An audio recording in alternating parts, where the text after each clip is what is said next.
அப்படின்னா spot booking வந்து உங்களுக்கு எங்கெல்லாம் இருக்குன்னு தெரியும். அதாவது எருமேலியில் தர்மசாஸ்தா கோயிலுக்குள்ள இருக்கு. பம்பா கணபதி, அதாவது பம்பாவில் பார்த்தீங்கன்னா கீழே பம்பா நதி கிட்ட இருக்கு. பார்த்தீங்கன்னா அந்த ஸ்பெஷல் அந்த பெரிய பாதையில் வர்றவங்களுக்கு பார்த்தீங்க அப்படின்னா நம்ம அந்த ஒரு அட்டை மாதிரி கொடுத்துருப்பாங்க.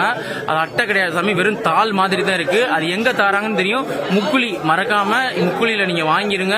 முக்குழியில வாங்கி ஒரு சீல் போட்டு கொடுத்துருவாங்க. ஒன்னு அந்த முக்குழி செக் போஸ்ட்ல விட்டு இறங்க இடத்துல தருவாங்க. கூட்டம் கம்மியா இருந்தா செக் போஸ்ட் முன்னாடி தருவாங்க. அங்க ஒரு சீல் போட்டு நீங்க வாங்கிட்டு புதுச்சேரி தாவாளத்துல நீங்க போட்டீங்கன்னா ஒரு சீல் போட்டுடலாம். திருப்பி வந்து பாத்தீங்கன்னா சிரியானா வட்டத்தில் ஒரு சீல் போட்டணும். இந்த 3 சீல் போட்டு தான் நீங்க வந்து வரணும். திருப்பி இதுல ஸ்பெஷல் கியூ எங்க என்ட்ரி பண்ணுவாங்க அப்படின்னு பாத்தீங்கன்னா உங்களுக்கு மரக்கோட்டத்தில் வந்து உங்களுக்கு திருப்பி என்ட்ரி பண்ணுவாங்க உள்ள போறதுக்கு. நீங்க பாத்தீங்கன்னா ஒரு ஆளுக்கு ஒரு அந்த டோக்கன் மட்டும் தான் தராங்க. அது பெரிய அட்டை மாதிரி இல்ல சாமி, தாள் மாதிரி தான் இருக்கு. தண்ணி கிண்ணி பட்டா கிழிஞ்சிரும். இந்த அப்டேட் கொடுத்திருப்பேன் உங்களுக்கு. வேற